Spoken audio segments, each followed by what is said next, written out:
Tonight on Fact or Faked, Paranormal Files. Look at that. Oh my God. I just don't believe that a person would be able to do that. Something is really strange. I'm actually getting a small spike over here. We're gonna do an EVP session. Cough. Eerie. I'm hearing footsteps. Kill the lights. Hey, guys. Did you find something? So, let's get started. So what cases do we have today? Bill? Well, I've got another UFO video, but this one's a little bit different. This is a UFO that is abducting an aircraft.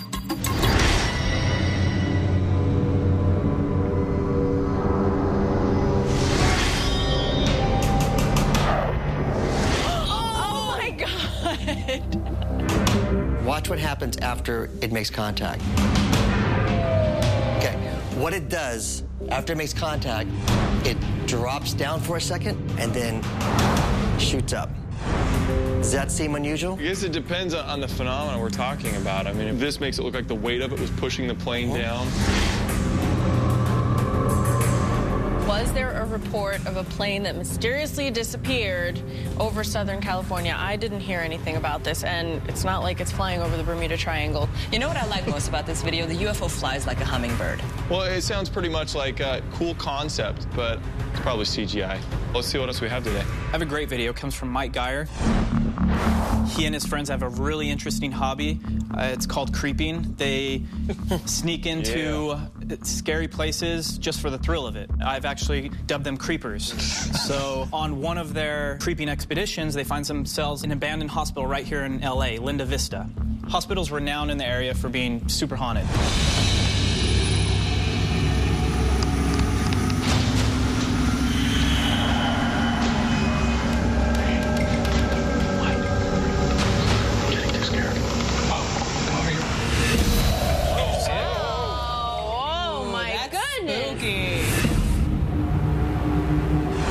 I think it would be a lot of fun to go run around in a so-called haunted hospital, but there is a possibility that these guys just put something there. I think it's worth our investigation. I think this is pretty good. I think we might be able to pull something more out of this video, but why don't we see what other things we have today to look at? Sheila, I'm excited to hear what you have. I brought you guys a case. It's really gruesome, so prepare yourselves. It's all about cattle mutilations. Now, down in San Luis, Colorado, there have been 4 reported cases within a single month. Now, this story came from the Colorado Springs News, so let's go ahead and play it. Strange things have been happening here. When I come in that gate, I'm just hoping there's nothing, any more dead animals. This calf was found mutilated on Monday. That's mutilated? That thing is torn apart. I mean, all that's left is the rib cage. Generally, when you have this much carnage on a normal predator kill, you'll see a lot of blood on the hair around the areas. Another strange case in the San Luis Valley. Wow. A lot of people have reported that right before they find a calf that's been mutilated, a lot of helicopters are flying by. Black Ops helicopters, other airplanes, other, flying objects. I did contact the ufologist, Chuck Zukowski, and he sent me over some stills from the actual calf mutilation that he investigated. He reported seeing no blood, no depressions in the ground, absolutely no organs, as you can see from the hollowed out rib cage. From looking at the carcass, it looks more surgical than savage. Now, this is what I love most about this case. Not only is it unexplainable, we have an eyewitness. Chuck actually said that the rancher would allow us to be on his ranch. It just seems like an amazing case to investigate. So, Chilon, excellent research. I think this is a really good case. Let's move on. Okay, this is kind of a fun one. Swamp guy Dave Sheely actually caught the legendary skunk ape on camera, or so he claims. Take a look at it. Tell me what you think. There he is. So the skunk ape is just Bigfoot. It's the Florida version of Bigfoot, yes. Wait a second, what is this? If there's one thing that I believe in, it's Bigfoot. And so anytime we get any somewhat compelling video, I think it's worth an investigation. Look at this guy and tell me that this doesn't remind you of someone who kind of has almost an attitude with his walk. I mean, watch the arms. He's like this. He's like, look, everyone, Patterson film. Look at me. It's been seen by numerous people. If there are other witnesses, then that gives it a little more credibility. I mean, I'm interested in cases like this. I love cryptoids. Look at the way that he runs. He runs just like a larger guy would run. I don't think that this video is compelling. But wait a second. This is supposed to be marsh, right? So that's really hard to walk through. Yes. So a human would have a hard time. It's like you're sloshing through it.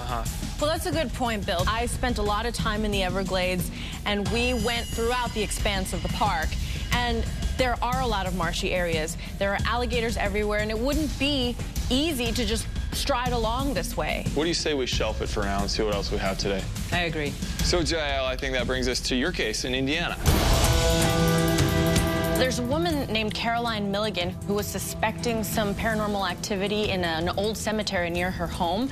So one night she went out there with a team of paranormal researchers, and they found a very curious EMF spike near a tombstone of an old Civil War soldier named James. And they left the cemetery definitely feeling like they had experienced something. They didn't exactly know what. But when she went home and scoured the tapes, they found a very interesting image. Here it is. Whoa. Wow. See it? Wow, that was so Play it again. fast. Rewind that. What was that? Look at that. Now, that went completely undetected by these researchers that were there that night. It went right through him. Yes. Are there any theories on what it could be? There is actually. There used to be a railroad crossing there, and so some people call it a ghost train. They think that it might be a train passing through. I'm really excited about this case. I mean, it looks like it's good video. It's got a good story with it. I'm thinking of experiments already that we could replicate. Absolutely, and I've already contacted Caroline Milligan, and she is more than happy to talk to us. So this is a great case. I think we all agree. Let's just lock this one in. Let's do it. Right. We still need to choose our other case. What do you think from the ones that we've seen? Cattle mutilation. Cattle mutilation. Oh, yeah, I agree with that. It was recent. We have a witness. I say we do cattle mutilation. I really like the skunk ape. I like the skunk ape too, but I do feel we have more things going for us with the cattle mutilation. Well, let's save it then. Let's put it off for now, and let's do cattle mutilation. Bill, Sheilon, and Larry, why don't you guys go to Colorado? Sounds good. Yeah. That works for me. All right, guys. And Indiana, Jael and Austin, I'm going to need your help with some stunts I'm thinking of. All right, let's pack it up and go.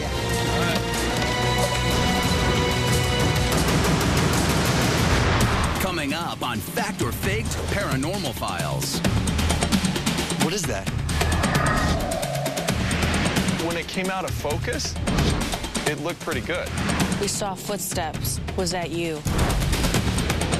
Guys, camera 3 just completely went dead. Hey, guys! Did you find something?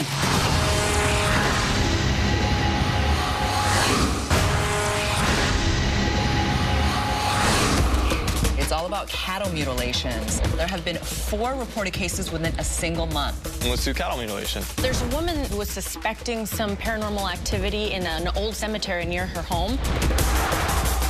All right, let's pack it up and go. Yeah. All right. All right, guys, we're here in Indiana, heading to Fisher's. Caroline was out here on her own paranormal investigation, trying to see if she could capture anything. She didn't even realize that this image was there until she went back and reviewed it. I think that the cemetery is going to be a perfect place for a ghost hunt. A witness, Caroline, is waiting for us at the cemetery, and she's going to give us a tour. Mr. Caroline. Yes. How are you doing? It's a pleasure. I'm Austin. Fine, thank you. Nice to meet you. Let's start from the beginning. You know, what brought you out to the cemetery here? You know, all the activity we were having in our house when we used to live out this way. I mean, we had everything from footsteps to actually our doorknobs turning. So we ticked something off. During the video, nobody felt anything, saw anything. No. I mean, the only person you see in the frame of the camera actually appeared to just like nothing happened, Right. didn't notice it. So we came out here and we're just walking through, just talking. Didn't see anything, didn't feel anything as we're walking through that particular area. and it was on playback. Here it was. To me, it almost looks like it would be like the Caretaker. Wow, take us to the woods. Okay. Yeah.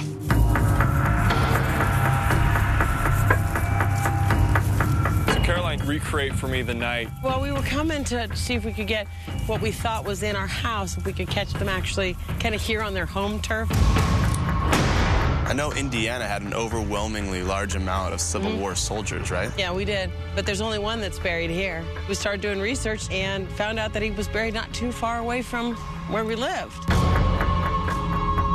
What's the name of this soldier? His name's James. Last name's Payne. He's the only headstone that points that way. And if you actually were to follow that headstone, it would go into the back of our old house.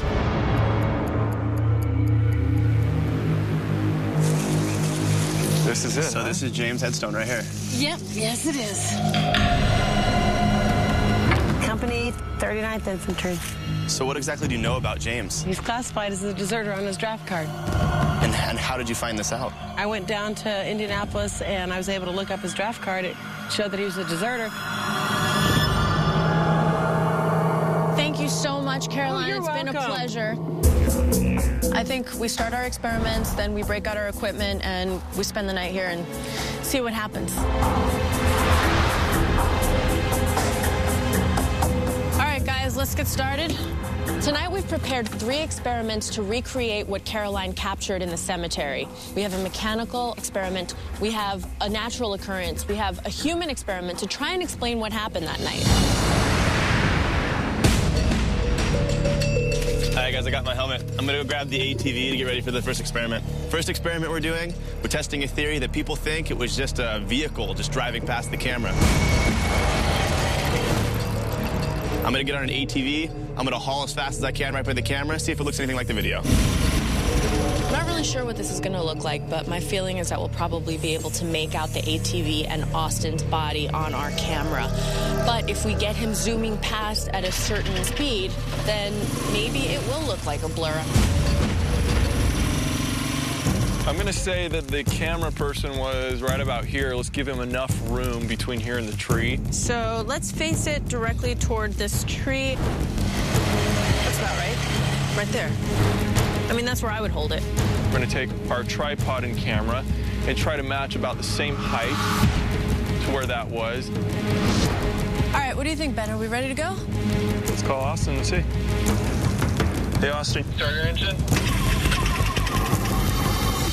Ready in 3, 2, 1, go.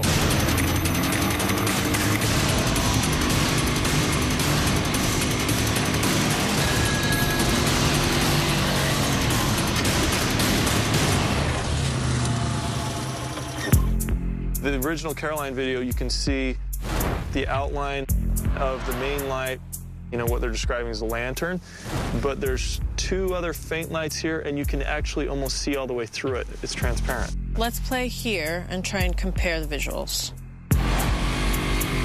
That light we're seeing is a reflection of your shirt. You're not seeing anything else at this point. Well, you're seeing the headlights of the ATV, which are much, much brighter than this. And on top of all of that, this ATV is not the quietest thing in the world. I mean, did you notice me going by? Yeah. Yeah? I think somebody else would notice an ATV on the video as well. Yeah, completely. Assuming that this video is a real representation of what happened, I would have to absolutely rule out that this was any type of vehicle. It's just way too noisy, it would have been seen, and I just don't think it's possible. There's a theory that this image was actually a naturally occurring dust devil, and that their flashlights of the people walking through reflected of this dust devil coming through. So what we've got is this dolly track used in motion pictures. Then our dolly is going to be a high-powered fan. Get it on the tracks.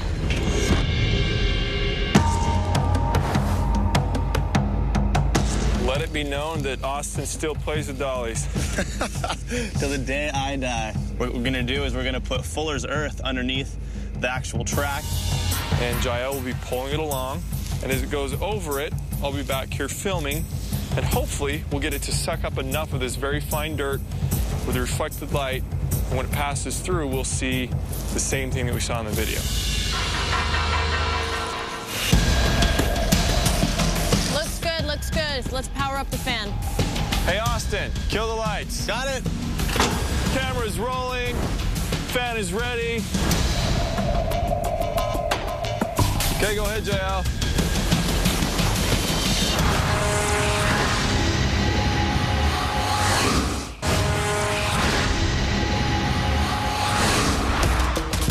We're gonna put Fuller's Earth underneath the actual track. Hopefully, we'll see the same thing that we saw in the video. Kill the lights.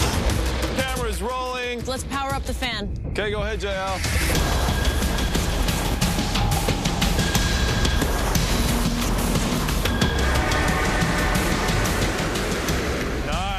Nice. How'd it look?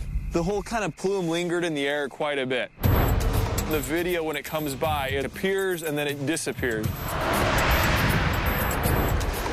This stuff is taking a long time to settle back down. That much dust up in the air, you're going to see some reaction from the person as well. Anyone who's walking along, you would think your natural reaction is to kind of shield your eyes or kind of move to the side like that. Right. I just don't think that it could have occurred here in the first place. And secondly, if it were an actual dust devil, you would expect the trees to react, maybe the clothes on the person. That's a lot of wind that's coming by, and I just didn't see that. I think it's pretty safe to say that this was not a dust devil, man-made or natural.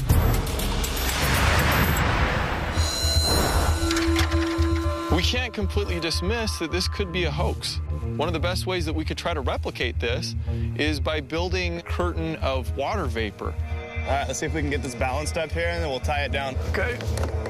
You really can't see water vapor in the air unless some type of light is projected onto it. That possibly could explain what happened in the video, because you're not seeing it there until this light passes through. What we've got here is a high-pressure water pump that we've connected to a water source out on the street. We have PVC pipe. Now we're going to push water through the PVC pipe, and water's going to come out the misting nozzles. Connected to these misters on the top, we've got some leaf blowers, which will help push the water down and make it to a solid curtain. We remembered something that Caroline had told us.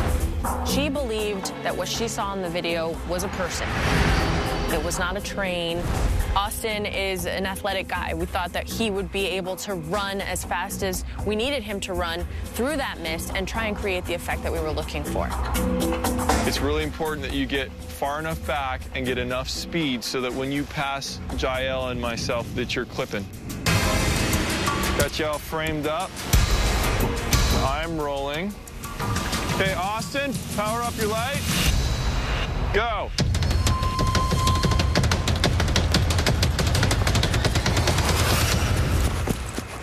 Wow. You know what happened is when it came out of focus, it looked pretty good. What did the light look like as it was passing? Kind of like a orb, and kind of like a blob, you know, that we were holding at waist level. I'm still not quite sure that on the video it's gonna look as transparent as whatever object Caroline captured. I say we break out our IR cameras and see what other kind of explanation we can find that's actually paranormal. Let's wire it up, huh? Let's go.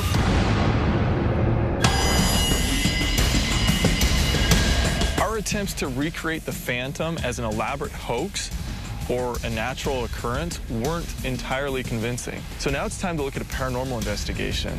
We're going to start by setting up our 4 infrared cameras and doing a sweep of the cemetery to find out what's really happening here. How's it looking? It's looking great. We got them all set up, recording. So number 1 is where Caroline videotaped the event. Number 2 is that gate that's inside the cemetery. Number 3 is down in the ravine. And number 4 is over James' grave. Ready to get spooked? Yeah, let's do it. Let's go.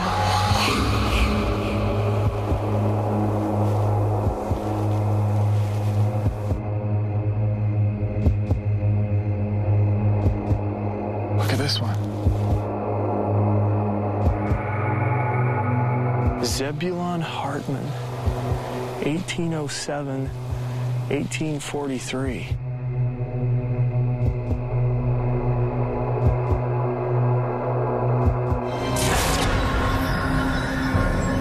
Camera 3 just completely went dead. Screen 3 just went completely blank. It's out. My walkie's going out as well. What happened?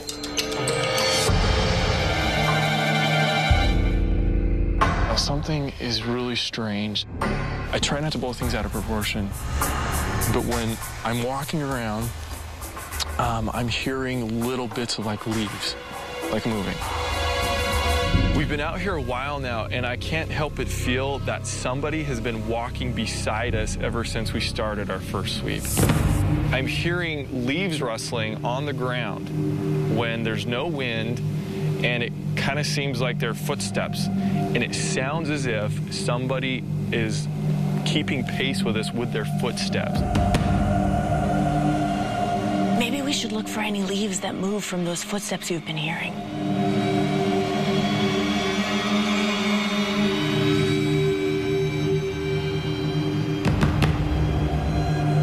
You see that? What is that?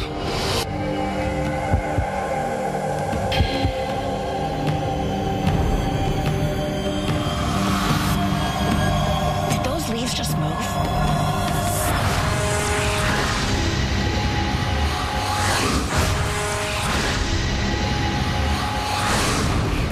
I can't help but feel that somebody has been walking beside us ever since we started our first sweep.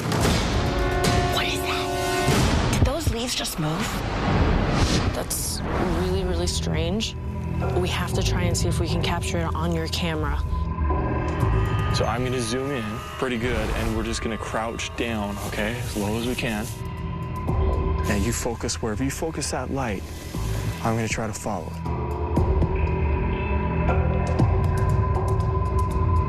Be really careful here. This is pretty steep.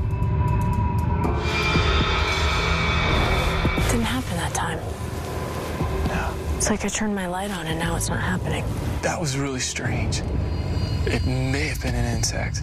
I'm thinking the only real possible explanation is that it was, some type of insect that's moving underneath the undergrowth here. So what we're going to do now is we're going to go over to James Payne's gravesite. Is it possible that the ghostly figure that was captured on Caroline's video is James Payne? We're going to do an EVP session and see if he's trying to communicate with us.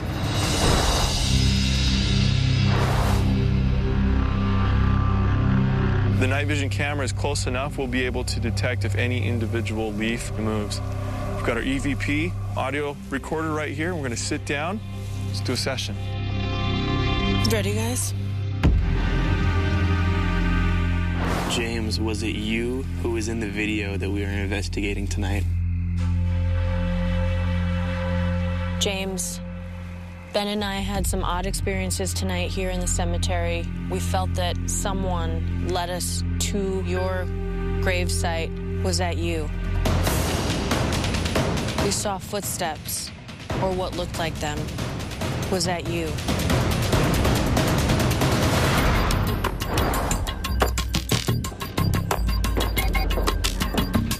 How are you? Still frozen from Colorado? It was chilly. You battled some extreme temperatures there? Yeah. First of all, I'd like to tell you a little bit about Indiana and what happened with us. So our first experiment with the ATV, we couldn't replicate the transparency. So we moved on, and we tried creating our own dust devil, and this is what happened. You see that we're creating a lot of wind, and leaves and things are moving. Now, in the original, you didn't see any of that. The final experiment that we tried is creating a mist screen. Our cameras were focused on the light that was coming through, and the rest of it just didn't quite look right. But what we decided to do at this point is to do an EVP session at the gravesite. In this soundbite, you'll hear Austin talking, and you'll hear Austin cough. Now, what came after that was not any of us. And once we're settled, go ahead and kill the flashlight. Did you guys all hear that? Cough. He coughs, and you hear cough. You hear a voice repeat cough. Yes. And then you hear a deep sigh after. And once we're settled, go ahead and kill the flashlight. So eerie. I know, that's weird. And once we're settled, go ahead and kill the flashlight. That is cool. It's very strange. Some very strange things were happening that night. What do you think of our efforts in replicating it?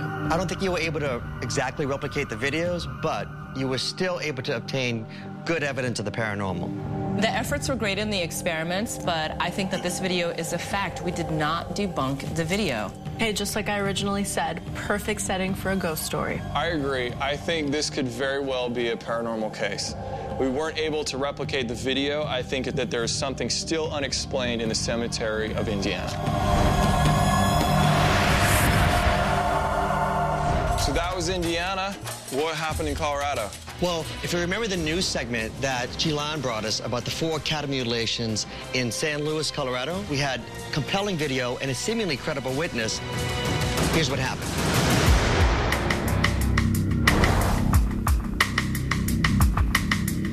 San Luis Valley is the largest alpine valley in the world. So this area was founded as a cattle ranching community. It still is a cattle rancher community, and they've been having these loss of their livestock now for a number of years. The rancher actually reported seeing some unexplained lights in the sky right before all these cattle mutilations happened. Interesting. That brings in maybe extraterrestrial possibilities. Maybe it is actually a UFO. Chuck Chakowski is the ufologist, and he's going to be meeting us on the outskirts of town. Chuck was there on the scene when the cattle were found. It was still there. He took those photos. He's the one that's been studying cattle mutilations and UFOs. So he's a very, very important person here. Hey, Chuck. Bill Murphy. How's it going, Chuck Chakowski? Yeah, nice to meet you. We got a pretty interesting case here. I'm glad you could come out for this. You know, the ranch is just down the street a little bit. I can show you. I take you down there. I'll be heading off in that direction. Okay. All right? How are you? Perfect.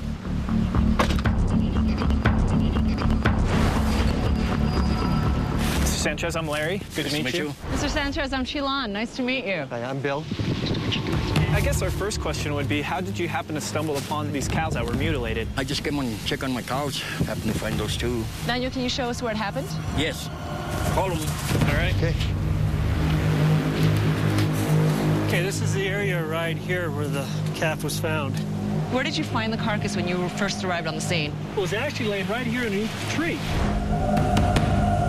And that's the first thing we looked at to see whether or not it was dropped.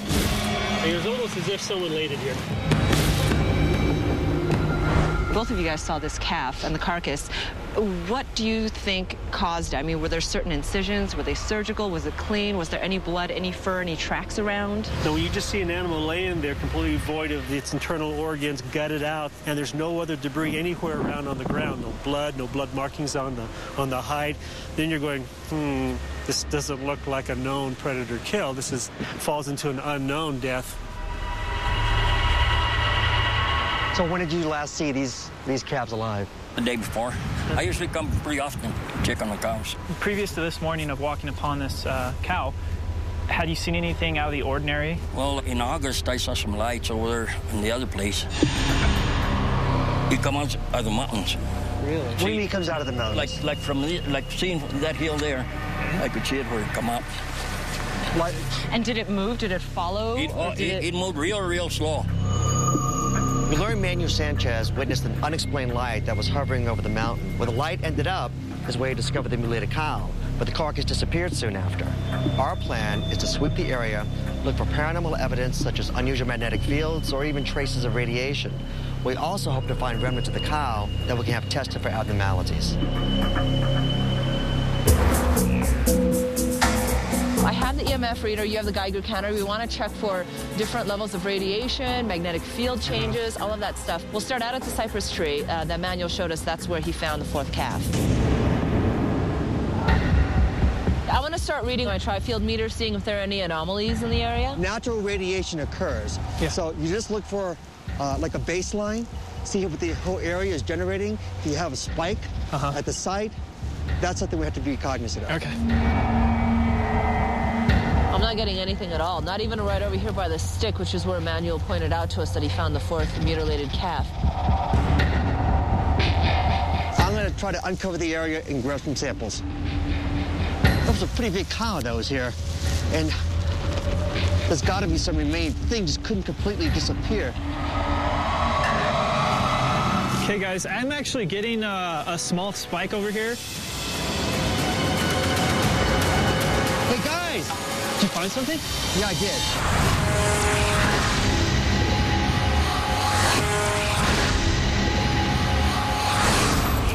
I'm going to try to uncover the area and grab some samples. Hey, guys! Jalon, Larry. Did you find something? Yeah, I did.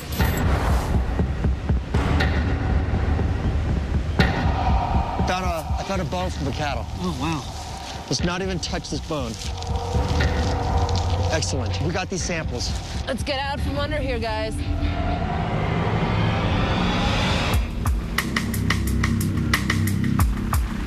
Skeptics believe cattle mutilations are a result of either a man-made hoax or a natural predator attack. If it's a man-made hoax, how do they do this overnight without leaving any trace evidence behind? To help uncover this mystery, we enlisted the help of a local veterinarian, Dr. Amy Mason. She's going to be performing an actual mutilation on a real dead cow. We need to have all these cameras set up so we can document everything to do with this recreation. We're going to set up 2 of our cameras so we can document this experiment from beginning to end. It's good to be able to try to recreate this as close as possible to the mutilation on Manuel's property.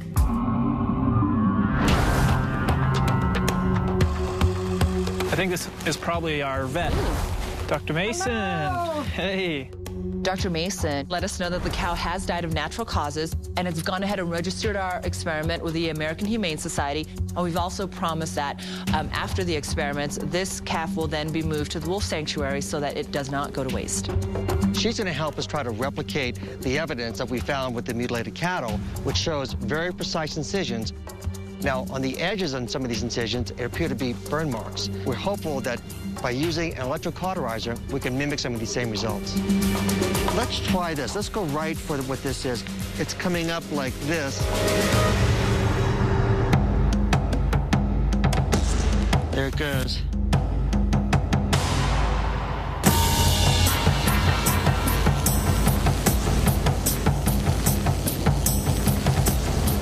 You can see, though, how long it would take. Yeah. Almost an inch thick, right? Yep.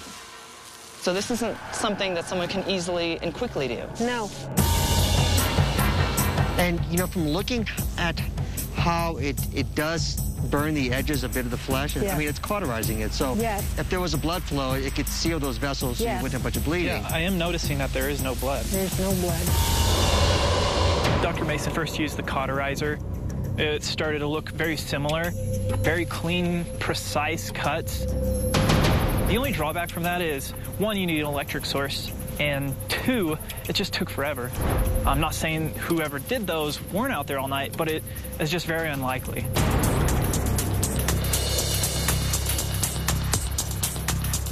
Have you ever heard of a predator being able to make these types of cuts? Usually you'll see claw marks and bite marks and teeth marks, and you'll see where they've left tracks and trails. You know, they're not neat.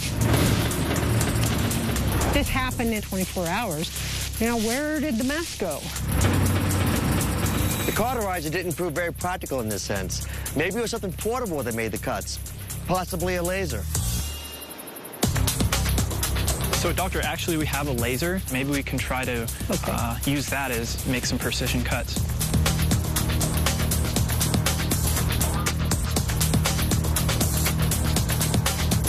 How's it going, Doctor? You know, I don't think it's cutting very well. With this laser, it would take an incredibly long time. The laser wasn't effective at all. If it wasn't a cauterizer or a laser, maybe it was something like a knife or a scalpel.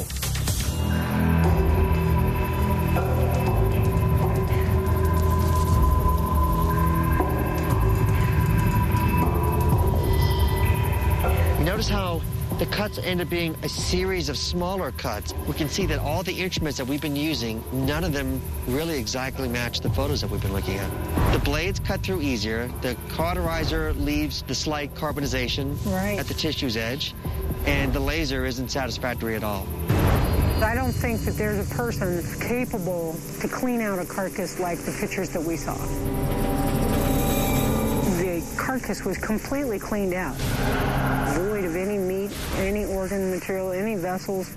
You know, I just don't believe that a person would be able to do that. If people aren't doing this, maybe it is a result of animal attacks. To test this theory, we're going to leave the carcass out overnight to see if it attracts either predators or scavengers. The fact that San Luis has had 5 accounts of UFO sightings reported since 1996, and Manuel Sanchez, the rancher, has actually said that he saw lights in the sky before he found his last mutilated cattle, makes me think that there might be a correlation between what's been seen in the sky and what they're finding mutilated on the ground.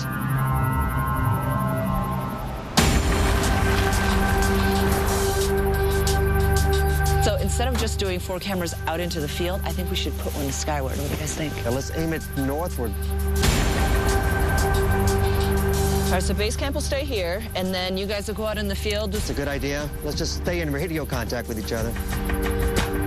All right, so right now we have cameras looking this way. 1 is here. 2 is going to be diagonally through this tree towards the river. 3 is going to be bordered by the river on this end. And of course, 4 we have in front of the car looking up. So we have eyes everywhere. Everything's being recorded. And I'm going to turn these on, and we're going to go green.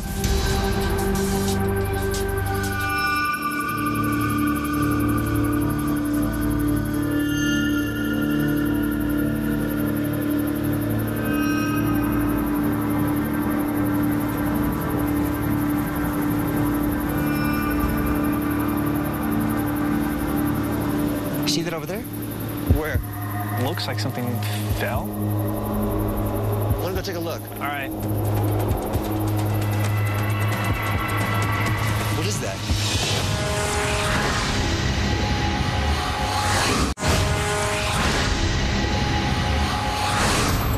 We have eyes everywhere. Everything's being recorded. What is that? Let me go take a look. All right. What is it? I can't tell.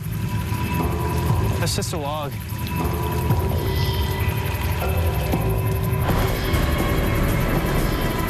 Yeah, I know that this place did have 5 reported instances since 1996, so I'm hoping that we do see something in the sky. Manuel did report seeing something. This is the path that they're taking. We're actually on it right now. The closer we get to them, they scatter. If there is somebody doing these mutilations, it would be extremely hard for them to actually get to these cattle because they are so scared of us humans.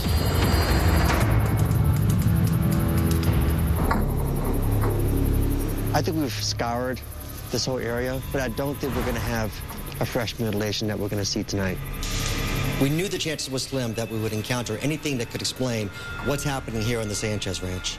Even if we spent months out here, there's no guarantee we get what we need. In the morning, we're going to check the carcass and the footage to see if it's attracted a predator or whatever it is that's causing these mutilations.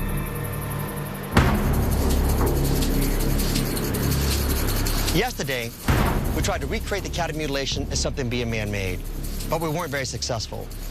And our nighttime investigation didn't reveal anything paranormal. But our overnight camera did catch a bird feeding off the carcass. Perhaps these mutilations aren't caused by anything paranormal or man-made, but are a result of a more natural occurrence.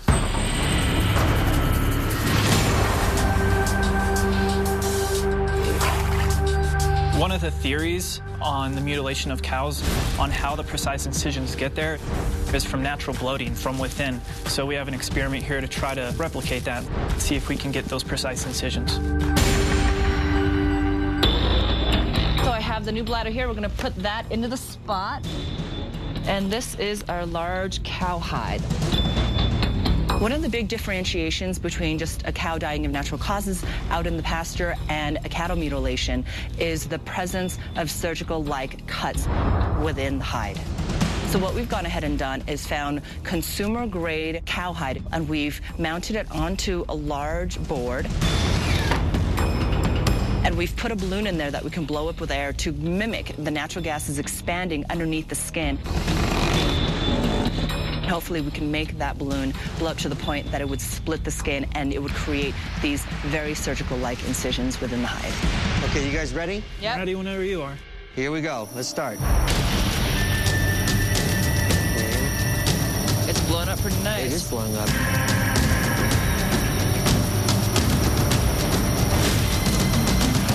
see a tear for me. It's ripping back here. It's ripping on this side. There, are you getting that? You see it? Yeah.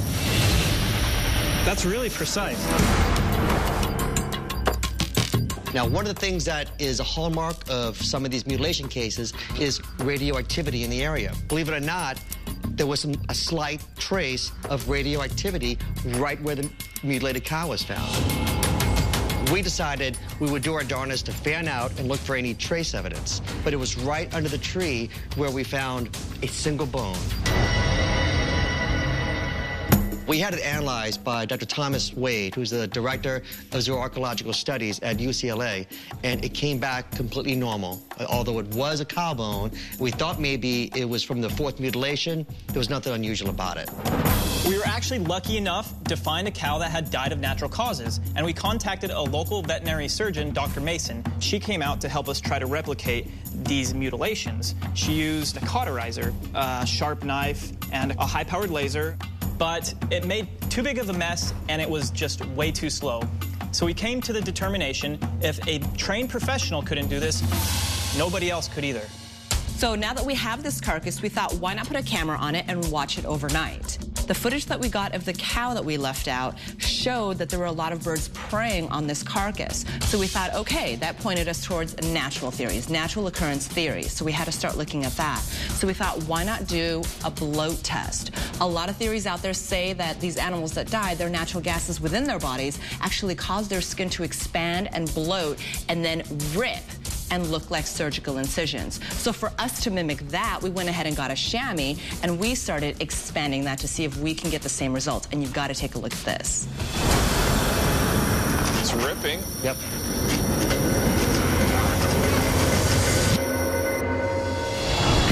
Almost in a straight line. Yeah. It actually seems to follow just the shape of the bladder. And, you know, when we actually did the mutilation with Dr. Amy Mason, we noticed that the organs underneath the skin also have that curvature. When the organs inflate, it makes a curved hair. I know that cows generate a lot of methane and other gases inside, so I could see that being a factor. You guys think this is possibly what caused this animal to rupture in that way? Definitely, because even with the calf that we were using that was only dead for about 24 hours when we started our experimentation, had already begun bloating, and Dr. Amy Mason actually pointed that out to us. So what we're trying to say is this case doesn't look like it's paranormal.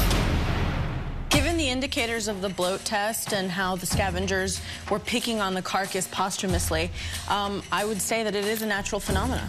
It's a very plausible explanation that this was a natural occurrence. I say this case is closed.